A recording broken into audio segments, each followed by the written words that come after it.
Morning. We'll jump right into it. Our text will be coming from Jonah, chapter 1, verses 1 through 6. Then the Lord gave the message to Jonah, son of Amittai, "Get up and go to the great city of Nineveh. Announce my judgment against it, because I have seen how wicked its people are." But Jonah got up and went in the opposite direction to get away from the Lord. He went down to the port of Joppa, where he found a ship leaving for Tarshish. He bought a ticket and went on board, hoping to escape the Lord by sailing to Tarshish. But the Lord hurled a powerful wind over the sea, causing a violent storm and threatening to break the ship apart. Fearing for their lives, the desperate sailors shouted to their gods for help and threw overboard the cargo to lighten the ship. But all this time, Jonah was sound asleep in the hold. So the captain went down after him. "How can you sleep at a time like this?" he shouted. "Get up and pray to your God. Maybe he will pay attention to us and spare our lives." My topic for today will be disobedience delays your deliverance. The wind is raging.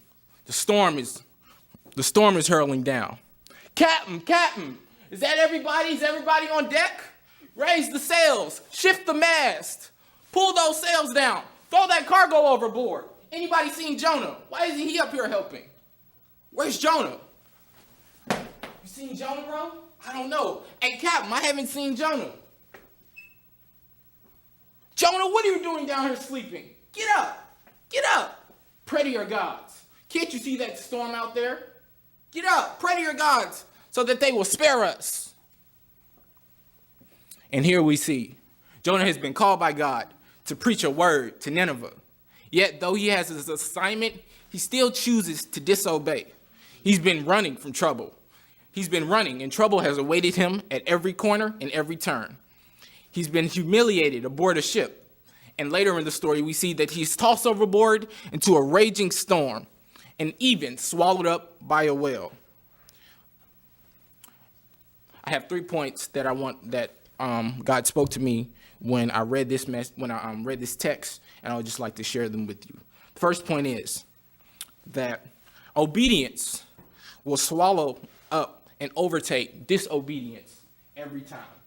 When after Jonah got tossed overboard, it says later in the story in the text that a whale was assigned to Jonah to swallow him up. So here we see that, here we see that a man called by God gets swallowed up by an animal. Even the animal has sense enough to obey God. So here we see, right, just think about it. An animal swallowed up a man that disobeyed God. And so here we see that Jonah, who was disobedient, who was just running from God, didn't do what he wanted to do, pretty much running from his calling. He gets swallowed up by a whale. And that at that key point, I just want to point out that obedience will overtake disobedience. If not over time, God will just make it happen by force. Because all throughout the Bible, we see that God's purposes will be accomplished no matter what. God's vision will be established in the earth, no matter if he uses you. He doesn't have to use you. He can find somebody else to use. And if you have to go through a trouble and struggle to do it, then so be it. So, and the next point I want to point out is that don't let others suffer and don't delay others' deliverance because of your disobedience. Don't let others suffer and delay their deliverance because of your disobedience. Two good points to illustrate that will be the sailors on the ship. Those sailors didn't have to go through that storm. If Jonah had just followed what God said, he would have never been on that ship, never been on his way to Tarshish.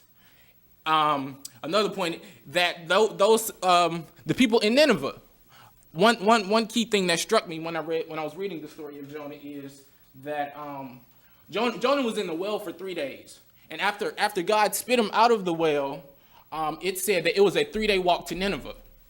So those 3 days he spent in that well, he could have already been in Nineveh, already spoke his word. The city could have already repented, and God could have already changed his heart. The city could have been forgiven of all of his sins.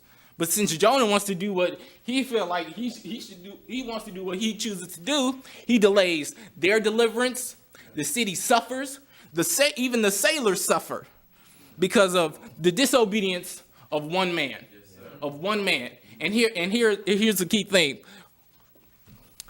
Don't let when God speaks to you and asks you to do something, don't just be single-minded.